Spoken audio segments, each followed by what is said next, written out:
Picture this. You're sleeping on the cold floor of a buddy's dorm room because you don't even have a bed. You're literally scrounging around for empty glass Coke bottles just to get the 5-cent deposit so you can afford to buy dinner. Fast forward a few years, you're sitting on top of a $2 billion empire that literally rewrites human history. Now, you're probably picturing the billionaire visionary in the iconic black turtleneck. But right now, I want us to look at the broke, completely lost 20-something who walked 7 miles across town every single Sunday just to get one warm meal at a local temple. How did that guy manage to revolutionize modern technology? Well, as a recent grad or anyone navigating a major life transition, the answer to that question is going to completely shatter everything you've ever been taught about building a successful career. This brings us to Chapter 1, The Power of Dropping Out. So Steve Jobs went to a ridiculously expensive college, right? And within 6 months, he has this terrifying realization. He is burning through his working-class parents' entire life savings on an education that is giving him absolutely zero direction. So he drops out. Honestly, it was a terrifying move. But dropping out meant he could finally stop suffering through required classes that bored him to tears and start dropping in on things that actually sparked his curiosity. From the outside, navigating uncertainty with courage often looks like a complete mess. He spent 18 months auditing totally random classes, like calligraphy. He learned about serif and sans serif typefaces, the varying space between letters. It was gorgeous, it was artistic, but let's be real, it had zero practical application for his career. Or so he thought. Because here is the crazy twist. 10 years later, Jobs is designing the very first Macintosh computer. And suddenly, that random calligraphy class comes rushing back. He designed all of that artistic typography straight into the Mac. If he hadn't dropped in on that single, seemingly useless course, personal computers might not have the incredible fonts we use every single day. The reality is, you simply cannot connect the dots looking forward. You have to trust your internal intuition, because those random dots, those messy, uncertain choices you're making right now, will eventually connect to form your greatest achievements. You have to trust in something, your gut, destiny, karma, whatever. But what happens when you follow your gut, build your absolute dream, and then the universe brutally rips it all away? That brings us to Chapter 2, Getting Fired Saved His Life. $2 billion. Get your head around that number for a second. After starting Apple in his parents' garage at age 20, Jobs spent the next 10 years working relentlessly. Apple exploded into a $2 billion juggernaut with 4,000 employees. And then, the ultimate plot twist. At exactly 30 years old, Jobs was brutally, publicly fired from the exact company he built entirely from scratch. He had a massive falling out with a CEO he personally hired, the board sided with the other guy, and Jobs was out on the street. It was a devastating, deeply embarrassing failure. He actually thought about running away from Silicon Valley forever. His entire adult life's focus just gone in a single afternoon. He definitely didn't see it in the moment, but losing absolutely everything actually stripped away the incredibly heavy burden of success. And what replaced it? The ultimate, completely unconstrained creative freedom of a beginner. He was no longer weighed down by the intense pressure of having to be right all the time. The lightness of not knowing everything returned, and here is the truly shocking part. This exact shift in mindset, this forced reset, led to the most insanely creative period of his entire life. This devastating failure actually triggered a massive renaissance. He started a company called Next. Then he started another company you might have heard of called Pixar, which casually went on to create the world's first computer-animated feature film, Toy Story.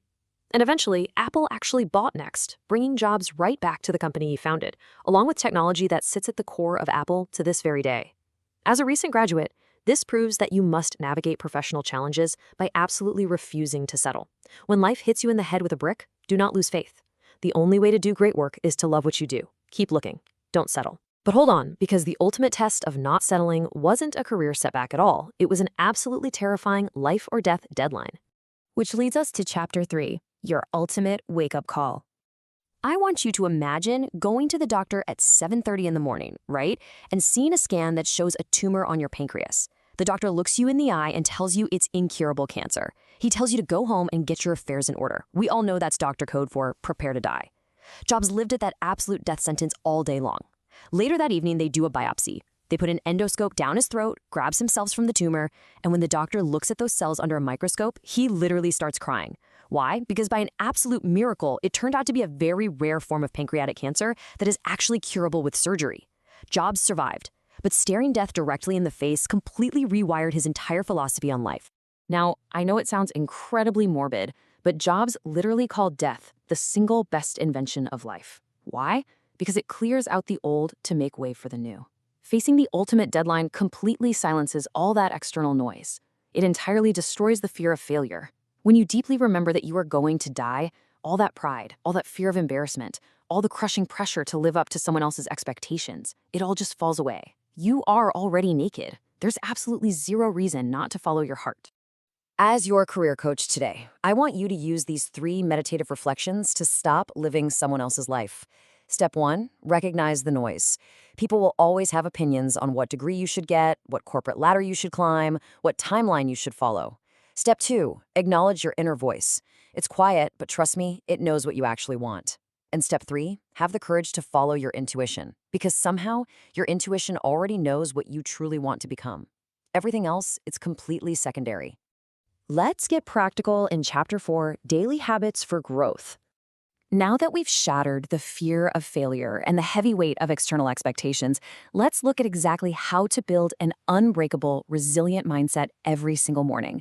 Because hey, inspiration is great, but execution is what actually changes your life. These actionable daily habits are exactly what you need to cultivate a massive growth mindset during terrifying career transitions. First up, the mirror question. For 33 years, Steve Jobs looked in the mirror every single morning and asked, if today were the last day of my life, would I want to do what I am about to do today? If your answer is no for too many days in a row, you know you need to change something immediately. Second, follow your curiosity fearlessly, even if it's just some random calligraphy class. Third, embrace the beginner mindset. Drop the heavy burden of trying to look successful all the time. Fourth, trust your internal intuition to connect the dots. And finally, absolutely refuse to settle in your career. Bringing us to our final chapter, Chapter 5, Stay Hungry, Stay Foolish. This is actually a phrase Jobs read on the back cover of a legendary 1970s publication called The Whole Earth Catalog. Stay hungry, stay foolish.